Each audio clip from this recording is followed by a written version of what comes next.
Rel, I go by Kirby Kid, and you are watching the week recap of our design-oriented design topic of the week.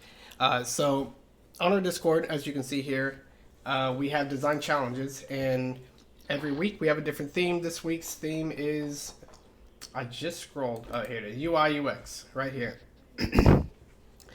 So for 5 different days, Monday through Friday, we had a different challenge, and we walked everyone who participated from uh, an easy examples to break down video game UI, and it gradually got more and more complex as the week went on. We're just going to go over a few of the examples here. Marcus, go ahead and describe what the first day's challenge is or was. First day was just taking a game you're familiar with, uh, going over what the UI UX entailed, simple as possible. That's just matter of fact of it. Cool. How does it communicate to the player? How does it convey information? Here's a little chart. Pretty much the distinction between UI and UX seems to be kind of controversial, right? What UI isn't considering how the player engages within what their objectives are interacting with the software, and what UI doesn't consider usability, right? So, and I've never heard of, I think I've only heard one person focusing on UX rather than UI, or maybe they just called it UX and it's all the same. Who knows? We're all talking about this stuff right here. We're looking at layout, visual design, branding, interactive design, usability, objectives, engagement, and storytelling, if that. Okay, so some of the first examples we have. This is not it. No, spoilers. Right here. So we have Lori breaking down Rocket League's UI. You can see open original, big screenshots here. Stuff at the top, stuff at the right bottom. It's text in the middle of the screen right here. Otherwise, let's see what Lori had to say. Well, two composed screenshots for showing all the in-game UI. In both images, you can see the bottom right, how much boost the player has. The visual representation of the boost is both visual and numeric. The semicircular bar and the numbers are communicating the same information. That's always cool. You can see how long it will last in the match score at the top middle. Only the picture above the small white arrow near the car shows where the ball is at the moment. Where's the ball? Okay. I know. Stop you streaming. Quit streaming. So only it shows the ball. The arrows are there. The small history of the last moment of the last more interesting events in the game is shown only in the picture below. In this example, the player made a pass. It looks like. Oh, so the trailing history of the ball. Okay. Feedback, not quite UI, but it's still important.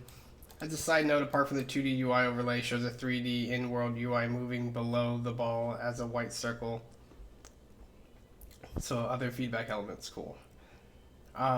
So Zero asks if UI UX includes things like menu buttons and their placement. Of course they do. Let's go ahead and take a look at Marcus's answer. Metal Gear Solid. Camo index in the top right corner shows how well Snake is hidden thanks to the type of camo he is wearing. Tree bark, 90% camouflaged, standing next to tree bark. Good. Yeah, this one's interesting. It's basically chronologically, 3 takes place before 1 and 2, and then of course 4 takes place last. So the HUD or the what the HUD is representing is more and more advanced as you move throughout the games. So this one, of course, is supposed to represent a visual what people would be able to see, right? Like you said, green tree, green camo. Like people can't see that, right? So you go down. You have the Solidon, then what people typically think of as a radar system, right? It shows you the environment and it shows you where enemies are facing. Uh, this would help with the limitation of the old hardware because it wasn't over the shoulder most of the time. It was top down, so to get what the enemies might have seen in their over the shoulder, you have the radar system. Um,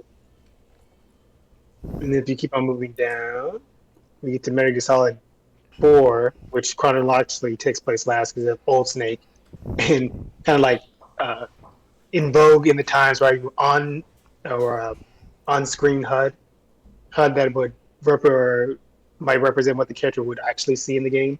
So you have the threat ring, which shows you where sounds from particular threats are coming from, as relative to where Snake is standing. You know, it's a basic evolution of sensory HUD in Metal Gear Solid games. Hmm. Yeah, definitely trying to replace senses. Usually, HUD, we're talking about almost entirely visuals here, so it's got to show up on the screen for us to figure out what's going on and how the game is communicating with us. Zero has a screenshot here. It looks like Bangayo. Bangayo again. Bangayo Always. Missile Fury has very good HUD. We didn't say to evaluate it, we said to break it down. These screenshots are from replays, so ignore the bottom bar. Icons for the current unequipped weapon, tiny indicator for how large normal shots are. A player name, health, EX, dash gauges, the combo gauge, small bar indicating the combo break score, time left to clear the stage, minimap, small icon. Other HUD elements, jeez. Let's take a closer look. So you can see in general different colored rings, which are different uh, areas of effect for particular responses from enemies. The Bandai has the kind of they get close to you, the stronger your counters are. I think the different color rings determine how strong the counter is, from what I read from Zero. Yeah, like the Um, more threats that are in the golden ring, the stronger your counterattack. The threats that are in the blue yeah. ring at least get nullified or something, but Uh everything huh. else just keeps coming in. Hmm. You Yeah, see in upper left, he has like a missile selected.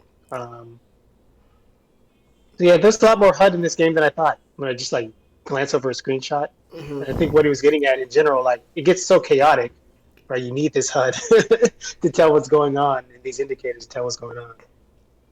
That's kind of general sense I got from his posts. yeah, it's kind of amazing how many. I was supposed to do the HUD on Monkey Ball, Monkey Target, but I never did.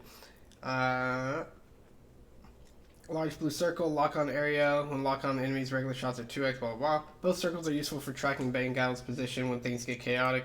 So you look at the big circles, and usually Bangao, the character's in the middle of the screen. That's another way to help focus you on where you are. Points of interest, redundant feedback, blue and yellow circles, spatial range. And Bangao reaches a corner in the stage and moves into HUD elements, so transparency increases. Cool. And we got Bleach with Uncharted 2 multiplayer. Take a look. Yes. Pretty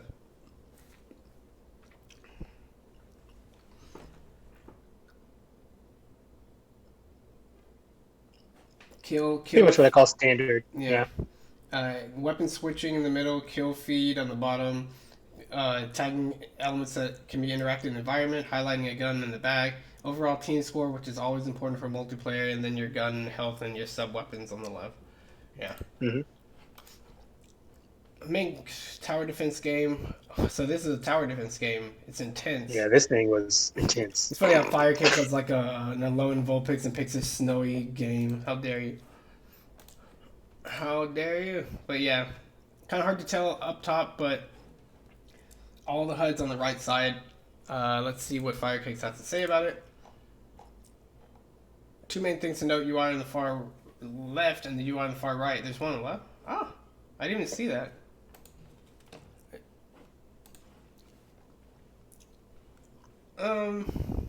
That's mostly okay. The left side has all the information about the waves of enemies. As is typical for tower defense game, the wave markers are like stones that slide upward and break when they hit near the top of the screen. Different marks on the stones convey information about the types of monsters that will appear in that wave. The ruler-like markings indicate swarmlings, for example, and there's our mouse over details for nearly all UI elements. The wave stones are given these physical traits to suggest that the player can manipulate them, such as forcing stones to slide early by clicking on them or dropping. Can you do that? The square at the top left corner is a socket for a gem that's placed when all... Interesting. Did this present 4, 5, 6, 7, 8, 9? Okay. No rearrangement. As for the right side, a large box, blue, big number is the player's mana.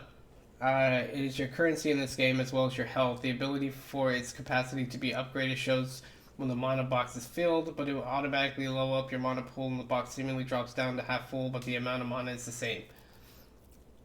6 icons, your abilities. Note that the colors. Okay. Two icons below that, 3x3 box grid where the gyms are managed. Okay. Square slot here, match the style of one above, showing that the gyms can be socketed.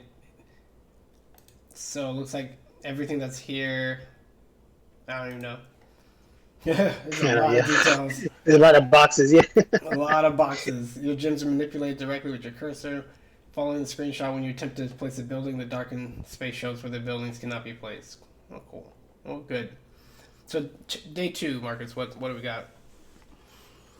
Same as day 1, but I supplied these screenshots. They won't be familiar with it, so they're going to have to interpret what they think the HUD is telling them. Wee. That's supposed to be a man in a suit. See the pun up top? Oh, yeah, the when to follows suit. Suit. Suite. Wee. Random game here, random game here, random game here, random game here, random game here, here, and here. And people pick it and then tell us what they think. So this is kind of showing off how much the HUD communicates to players who aren't familiar with the game. So in this case, Zera's never played Katamari, it looks like. Saying things like the screenshots show the NPC's injuries. It's not clear if they're alive. It looks like the player can move the square reticle, examine the parts. They're already analyzed 5 out of 5 at the bottom here. They can press a circle to leave the screen. Oh, tiny screenshot. Ew. Katamari UI is clean. It looks like the goal is to roll up the ball of the objects. The upper left shows the current size of the ball and the goal size. The lower left is easily likely a target, the last thing picked up. The upper right is a numeric quantity, perhaps the time limit or a cooldown for something. The lower right is a visual of the main character, perhaps lets us see his face, even though you spend much of the time looking at his back. It's interesting. I'm surprised someone could get the bottom left indicator without having played the game. It's just a thumbtack. Yeah, but I guess you can look at all the stuff on the table and be like, well, here's a tack, and there's like a thumbtack in the ball itself. There's 2 of them. I guess it'd be either the next thing you need to pick up eventually, or had just picked up. Yeah. So yeah. Interesting. Dude. Very good. Look harder, people. Look harder. Most games use the 4 corners HUD for 2 reasons. Symmetry.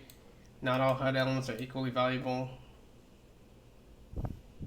That's Crikey going up 10. Crikey, destroy. Crikey has very little idea what's going on here, just by the look of it. It is pretty... Characters, next in 3 stations, 10 out of 22 with a wagon. You walk and you select something, and then you split input, remove input back, or join, like a multiplayer game or something. Tony, what do you think this is? You already told me. It's like the victory screen of the whatever game. Yeah. Unrailed. Yeah. Pretty crazy looking. So I picked it. I'm not sure what the remove split menu means. Possibly something to do with splitting people in trains. Yeah, but at least you know that these options are here. Still, overall, everything here is concentrated in the very center of the screen, so it's nice and compact.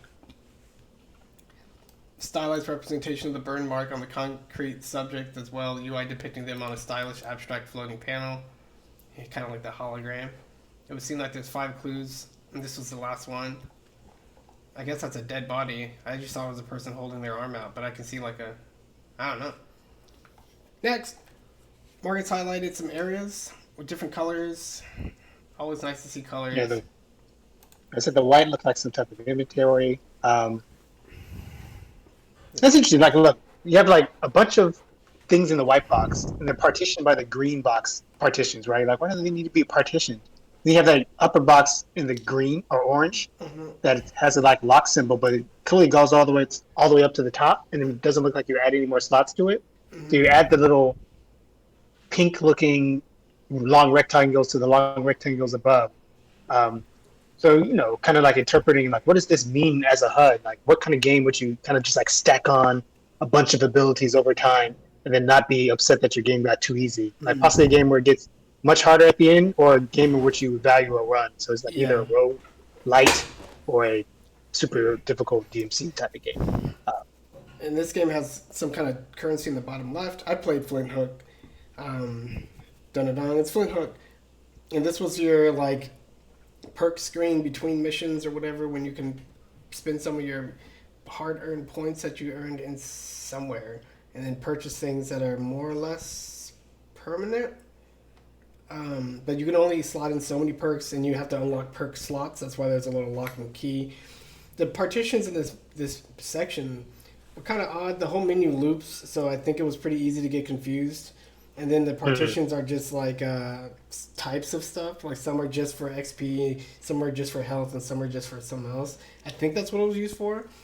Or maybe it's just partitioning the ones you've already unlocked versus the ones you have yet to buy. I still don't know. But there's some. I remember being a little bit confused about it when I first played it too. It wasn't so straightforward.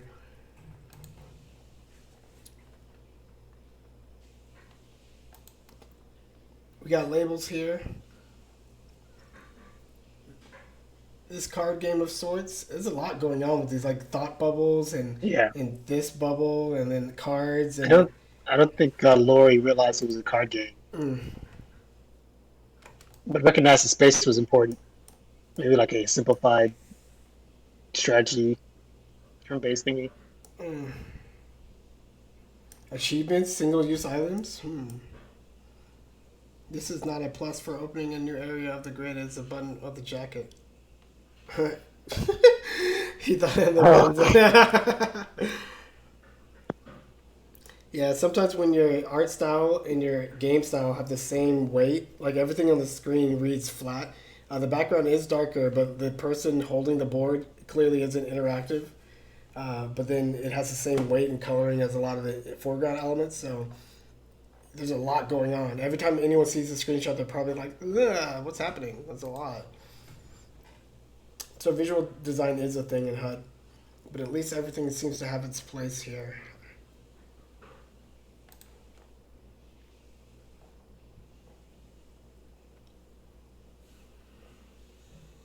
Everybody going after the lava. this looks crazy. All right, cool. Next one. Next task, Marcus. Gave them a HUD-less screenshot of a game and had them create their own HUD to describe what they thought was happening in the game. Go crazy. Go stupid. Blah, blah. So here are the screenshots. This, nice blown up screenshot there. Here, and Journey, and Resident Evil, Black and White, Bushido Blade, and Getaway, and Dead Space. I threw Dead Space in there as a little curveball. And then Marcus added Mario Galaxy, Odyssey, and Uncharted. Yeah. So it keeps moving me back down. Stop it. Yeah, I hate that. Hate it. Okay, so this is a HUD Vex drew. Flashlight indicator, mini map, pretty standard. Looks like this character has no weapons, so why draw HUD for weapons? Interesting. Exploration. When he described the mini map like I did the Metal Gear Solid, like to tell where enemies are, you need to know where they're pointed, especially in a dark place, especially if you're rationing your flashlight battery. Yeah. That was nice.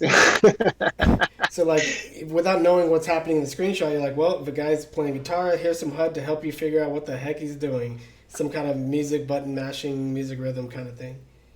So, yeah, that's the Mario Odyssey shot. So, clearly, that's not what was happening in the game. But that was an interpretation. Yep. This is from Lori, R1L1. That's funny. You just like context something. Looks like one's for one hand and one's for the other. Yeah. The Karakusa. Mm-hmm.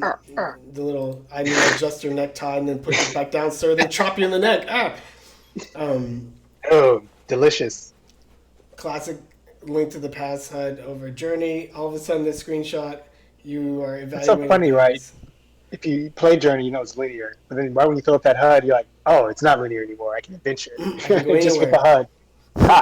How else would I have 48 bombs and not... Same thing with the hearts. Horizon. Oh yeah, just Horizon. like Like, why would I have such a weird combination of things if this game was linear, right? So therefore, it's an Horizon is adventure. like that. Yeah. You added some cool Breath of the Wild style lines in this Uncharted screenshot, indicating that adventure is out there.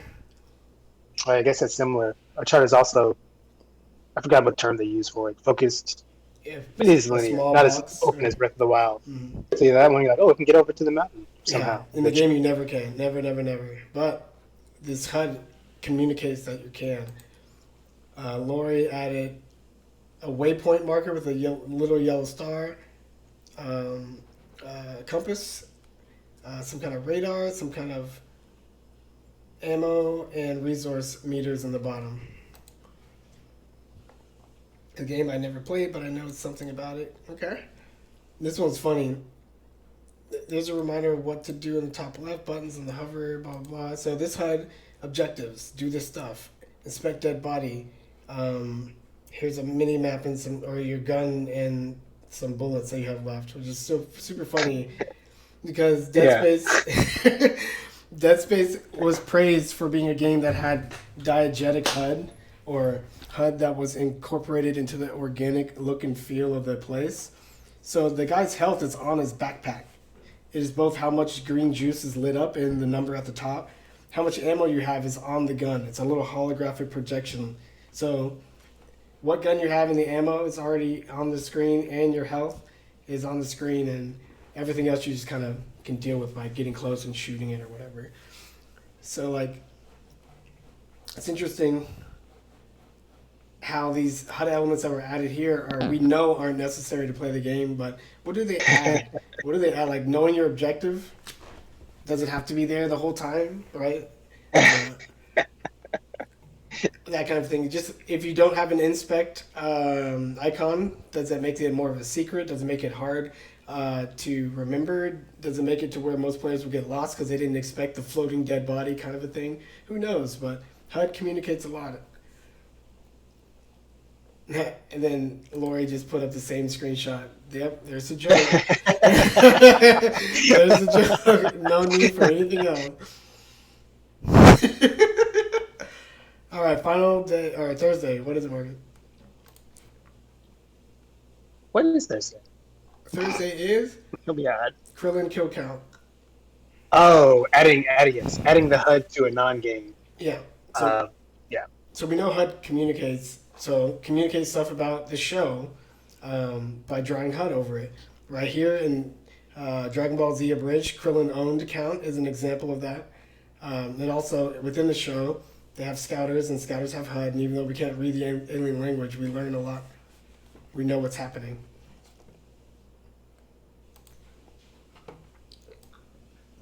So, my contribution was this Uncharted screenshot from the previous one, and I have tiny little animals in the top right. I got a roll of film in the bottom right, and a time limit. And like, this is a camera Safari snapping game. The HUD communicates that, and all of a sudden your attention is drawn towards the animals and the birds instead of just towards the rocks and the vistas, right? Like, you're evaluating the scene. That's funny, yeah. It's like, ooh, Like, I need to get down there to get this buffalo picture now, kind of a thing. Yu-Gi-Oh! With that first-person hand view of the Karibo that he's about to win with. I'm glad I got a Yugi hand. I was like, oh, found some other ones that weren't. Might not need Yugis. This is another one of my contributions. 2 out of 5 people served. Some tools in the bottom left, and an up-close dental diagram. Because this guy is a dentist. That's what my HUD tells you. This is your objective. On-site dentist. Yeah. Dentist of the day.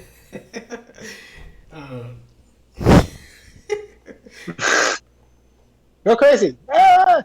Aha! So this is the HUD I added to this video right here, which we'll watch.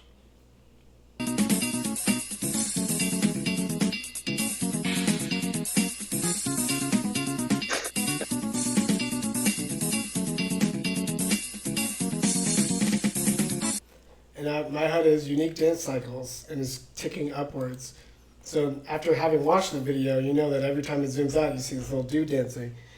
But like every time you see him dancing, it's not just the same 2 frames of animation. It's not just the same 3 frames. It's some weird, spindly, randomly cycling group of animations, thus creating unique dances every time it zooms out. And that's what I want to bring people's attention to. So crudely drawn, but gets to the point across.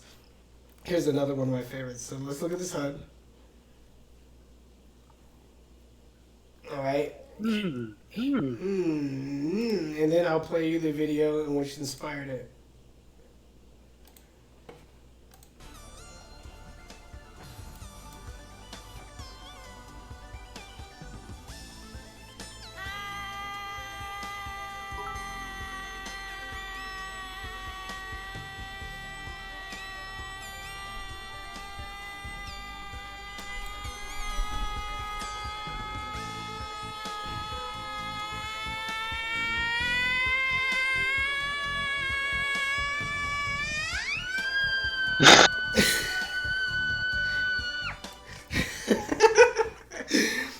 I couldn't have put it better myself. The frustration of losing at a game. Get out of my way, the trash. So, I was watching this streamer play Celeste and dying hundreds and hundreds of times, but getting further. That time she had gotten pretty far, but then died, and then apparently her mind snapped because she gets here and she just loses it. And everyone watching streams like, what's happening? She's not moving. What's going on? And then you just hear, and thus the HUD, indicating that not only is the screen long and you need a HUD bar this big, a meter this big for it, but that the screen has multiple distinct sections. That's why I indicated with color and the increase and the dips and the valleys. So have fun with it. Even breaks the scale. Yeah, it even breaks the scale. Then a wild Snorlax appears. Your path is blocked. Funny little cat. As if you were talking about it, kind of like the memes people do in general, pretty close to HUD elements, especially in the RPG sense. They tell you a lot through dialogue boxes. Yeah. In this case, Spelunky HUD slapped onto these young explorers. So now you know that they're about to go down. It's about to go down. Loading. And now I instantly think it's an RPG, right? I'm like, oh, loading the Matrix. This one, Naruto style. And that looks like some kind of menu. It's got multiple hand signs, hand seals. Hand signs. Yeah. Signs. I think it's either one. I got signs. Seals is probably when you're sealing something up. You seal your chocolate. Anyway, you select the correct ones, maybe in the correct order, and you get the desired result. Which is this. Those are the exact ones you did, right? Yeah, those are the exact ones. This one, a small piece of HUD, but an interesting one. It says interact, hit A, which is like this photograph itself is just poised on the moment, like just before the moment. So having this HUD here is kind of interesting. Because in a video game... Very, yeah, very David Cagey, right? Too Human. Or not Too Human. Beyond... Detroit, Become Human, and Jason, the game. Yeah. And Heavy Rain. This is funny too. Like MP bar, HP doing all right, MP. Yeah, looking past some limits. Yeah. Plus Ultra Harry Potter.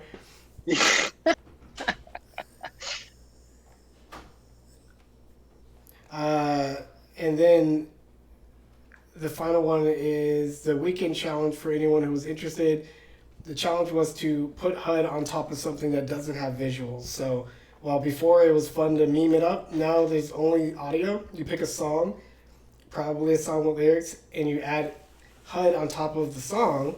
Not a music video, but most likely just a song to see what you can do to draw attention to the content in the song. So my example here, the ending theme for Naruto is called Wind. Look it up.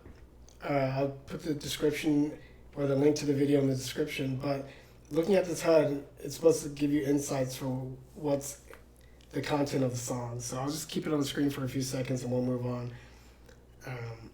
People can do this one for themselves. Don't cry. Cool. And then a couple of examples here. Lori giving us this Gurren Lagann. I kind of really like this concept. Lori was couching everything, framing everything in terms of video games. So like your goal on the side, your health, your life meter, your achievement points of what you've been doing at the bottom. Like you just got this one, Radibor plus 300 courage points, and you can see a fur on the screen. It's funny. But otherwise, like this is a whole list of things that this person has to do to live a great life, including free humankind near the bottom. Right, these are like epic things, and you're just going one down the other, slowly drilling your way through these challenges. Pretty cool interpretation. Unfortunately, these lyrics have nothing to do with the song "Row Row Fight the Power," which is just some like rap about abstracty kind of things. And then Lori did another one from Linkin Park's "Somewhere I Belong." This is a scene from the music video, but now we have a depression gauge, number of retries, and a death counter of 0 because in real life, you only get one chance. Emergency exit in the back, face your demons going forward. Like, what's this guy gonna do? And then here's all the demons. I like the suggested level. It's funny. Like, you're not ready for this. You're like, but. I'm like, exactly. Level 1, get out of bed, or exit out of bed, which is like an accomplishment for someone who may be experiencing depression. It's an interesting, complex look at the song and the subject matter. And then the latest one, the last one, Path to Becoming a God. And if you've ever seen the show Hercules, you can explain it, Marcus, if you want. Yeah. What's the song called? I Can go the distance. I'm like, what that? Yeah. The beginning part of the movie where Herc realizes he's only half god, and he wants to go up to Mount Olympus to go and hang out with his pa. Right? He has to show himself worthy in front of his father so he can become a god. So, yeah. So he's like, I don't know what it's going to take, but I'm willing to do anything, no matter how long the path, no matter how long, I'm willing. I can go the distance. I can do it. So the point of the movie is, it doesn't matter how many great deeds Herc does. It's all about the power of his heart, and until he shows that to his father and to himself, he's never going to become a god. So instead of this winding path, I think he thinks he needs to go on. It's about his complicated heart that he needs to get to the bottom of. Yeah, that's why I put that meter there. Yeah, it's like a mini map. So this would be interesting in the game. It's a mini map, and you're like, navigate it like a maze. But then there's this isn't in front of you, right? This is a mini map of something that isn't a physical space in front of you. So you're like, how do I navigate a maze without a maze to go? You're like, exactly, Hercules. Go out there and figure it out. And that's interesting in the sense that people like to min-max their character RPG choices wise, right? So they're like, oh, how do I get to the good ending? What if you just showed like a complex path instead of a bunch of left right someone had to take, so they can kind of not necessarily like do the correct path all the time, but be directed toward the correct path? Interesting. It's interesting. We'll have to sit on those thoughts for next time, but that was the entire week. Good job to everyone. You guys get emojis and experience points in the DO Discord. If you guys want to join and be a part of this, just join us at designoriented.net/Discord. You can jump in, talk to us, and take your shot every single week.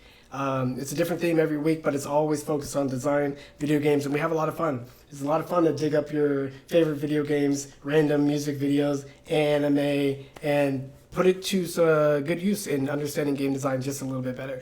But until next time, guys, my name is Richard Terrell. I go by Kirby Kid, and I got my brother here. And I'm Marcus. Yeah, and we are signing out for this time. See you later. Bye.